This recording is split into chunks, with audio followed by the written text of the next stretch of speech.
बोलिए रमा एकादशी की जय। भगवान विष्णु माँ लक्ष्मी की जय। रमा एकादशी व्रत कथा। रमा एकादशी व्रत कार्तिक मास में कृष्ण पक्ष की एकादशी तिथि को किया जाता है। माँ लक्ष्मी का नाम रमा भी है, इसलिए व्रत करने वालों को भगवान विष्णु के साथ माँ लक्ष्मी की भी पूजा करनी चाहिए और जिससे माँ लक्ष्मी की कृपा बनी रहे। रमा एकादशी की कथा सुनाते हुए भगवान श्री कृष्ण ने युधिष्ठिर से कहा, हे युधिष्ठिर, कार्तिक मास के कृष्ण पक्ष की एकादशी का नाम रमा है। इसके महात्म्य की कथा इस प्रकार है। मुचकंद नामक राजा सत्यवादी और विष्णु जी का भक्त था। उसकी कन्या का नाम चंद्रभागा था।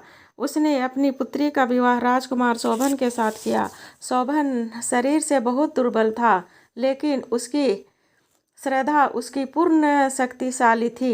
एक दिन शोभन ससुराल में था और रमा एकादशी आ गई।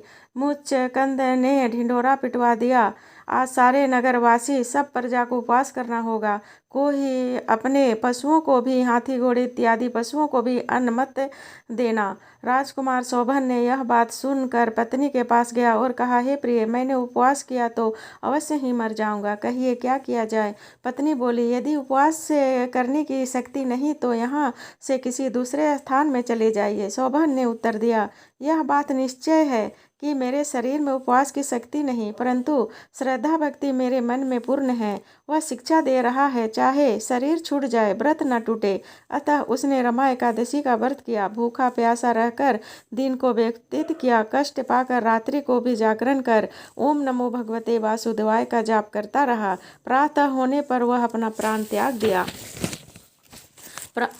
व्रत के प्रभाव से उसने इंद्राचल पर्वत पर रत्न जड़ित उत्तम नगर प्राप्त हुआ और वह यहाँ इंद्र के समान आनंद लेने लगा। गंधर्व और अप्सराएं उसकी स्तुति किया करते थे।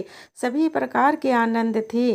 एक समय मुचकंद नगर का रहने वाला एक ब्राह्मण सोम शर्मा नाम का तीर्थ करने के लिए घर से निकला। घूमता घूमता उसी नगर में पहुंचा जहां राजा मुचकंद का दामाद स्वर्ग भोग रहा था।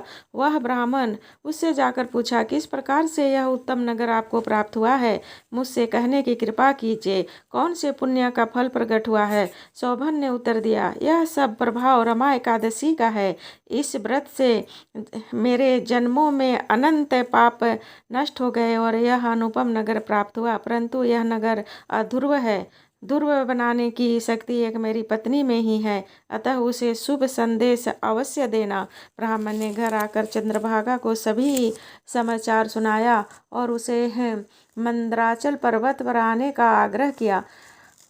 उसने कहा और उसे मंदराचल पर्वत पर मुनि वामदेव के आश्रम में ले गया। मुनि ने चंद्रभागा का मंत्रों द्वारा अभिषेक किया। वह दिव्य शरीर धारण कर पति के पास चली गई। पति से कहने लगी, मैं जन्म से रमा एकादशी का व्रत करती हूँ।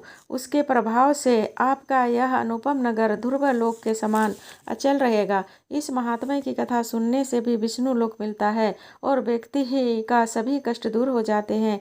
जय जय। बोलिए रमा एकादशी की जय। लक्ष्मी नारायण की जय।